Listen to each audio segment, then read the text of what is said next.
Drama serial दो किनारे की नेक्स्ट एपिसोड्स काफ़ी ज़्यादा इंटरेस्टिंग होने वाली हैं, जिसकी नेक्स्ट एपिसोड में आप देखेंगे कि दुरेशहवार तैमूर से कहती है कि भाई आपकी बीवी तो बड़ी बेवफा निकली, आपको छोड़कर उसने मुल्क से बाहर सेटल होने तक का प्लान बना लिया और आपसे पूछना तो या बताना तो दूर की बात, इसने तो आपको खबर तक नहीं होने दी। तैमूर अपनी बहन की बात सुनकर कुछ बोलने के काबिल ही नहीं रहता और वो सर झुका लेता है। दुरेशहवार बार बार उसे यकीन दिलाती है कि भाई आपने दूसरी शादी का फैसला करके बिल्कुल ठीक किया है, क्योंकि आइमा तो आपके काबिल ही नहीं है। अपनी बेटी की बातें सुनकर दुरेशहवार की माँ को बहुत गुस्सा आता है और वो दुरेशहवार को टोकती है और कहती है, दुरेशहवार क्या हो गया है तुम्हें, ये तुम कैसी बातें कर रही हो, आइमा नाराज़ होकर गई है, हम उसे बना लेंगे, वो ज़रूर हमारे साथ वापस आ जाएगी। तो दुरेशहवार कहती है, अम्मी अब आपको किस बात का इंतज़ार है, वो आप दोनों को छोड़कर जा चुकी है, इसीलिए बेहतर है आप भाई की दूसरी शादी करवाने के बारे में सोचना शुरू कर दें। ये सुनकर तैमूर की बर्दाश्त ख़त्म हो जाती है और वो गुस्से में आकर वहाँ से चला जाता है। इसी दिन दुरेशहवार अपनी बेटी दुआ को भी अपनी माँ के घर लाई होती है। दुआ को तेज़ बुखार होता है और वो रोए जा रही होती है। दुरेशहवार ने उसकी नैनी को काम से निकाल दिया था, इसीलिए उसे खुद मजबूरन उसे संभालना पड़ता है।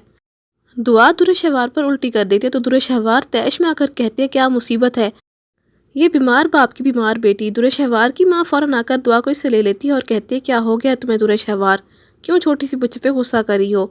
तो दुरेशहवार बेजार होकर कहती है, इसी छोटी सी बच्ची ने मेरा जीना मुश्किल कर रखा है, अपने साथ ये मुझे भी बीमार करके छोड़ेगी, इसीलिए आप इसे संभालें, मैं बाहर जा रही हूँ अपनी दोस्त के साथ। दुरेशहवार अपनी दोस्त अलीना से मिलती है। अलीना इससे कहती है, मुझे लगता है दुरेशहवार तुम्हारा भाई मुझसे शादी के लिए कभी मानेगा नहीं, वो आइमा से मोहब्बत करता है, वो उसे क्यों छोड़ेगा। तो दुरेशहवार कहती है, अलीना क्या तुम मुझे नहीं जानती कि एक बार जो मैं काम करने की ठान लूँ तो मैं उसे पूरा करके छोड़ती हूँ हर कीमत पर, और तुम्हारी शादी मैं तैमूर भाई से करवा के रहूँगी, तुम फिक्र मत करो।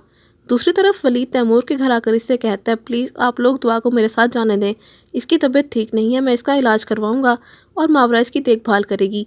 तो तैमूर कहता है, वलीद दुरेशहवार दुआ की माँ है, वो बेहतर जानती है कि किस तरह उसकी देखभाल करनी है। लेकिन वलीद मुसलसल उसको मिन्नत करता है तो दुरेशहवार की माँ को वलीद पर तरस आ जाता है और वो दुआ को वलीद के हवाले कर देती है। वलीद फ़ौरन दुआ को लेकर घर पहुंचता है तो मावरा दुआ को देखकर बहुत खुश होती है और कहती है, वलीद ये आप दुआ को कैसे ले आए। तो वलीद मुस्कुराकर कहता है कि दुरेशहवार घर पर नहीं थी, इसीलिए मैं दुआ को साथ ले आया। मावरा कहती है, कोई मसला तो नहीं होगा। तो वलीद कहता है, वो हंगामा तो ज़रूर करेगी जब घर आएगी।